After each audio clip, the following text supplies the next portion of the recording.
ఏపీలో intermediate public పరీక్షలకు అధికారులు సర్వం సిద్ధం చేశారు.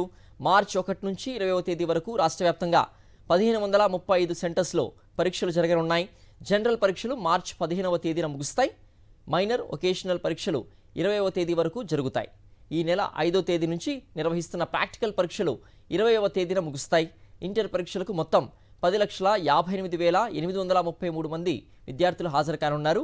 వీరిలో మొదటి సంవత్సరం జనరల్ విద్యార్థులు 5,09,63 మంది, ఒకేషనల్ విద్యార్థులు 44,581 మంది ఉన్నారు.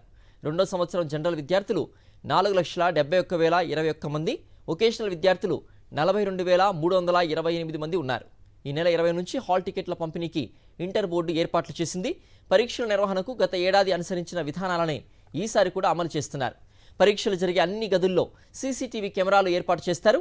1-2 రోజుల్లో ఇంటర్ బోర్డు ఉన్నత స్థాయి సమావేశం నిర్వహించి పరీక్షల నిర్వహణకు సంబంధించి తీసుకోవాల్సిన జాగ్రత్తలపై సూచనలు చేయనుంది.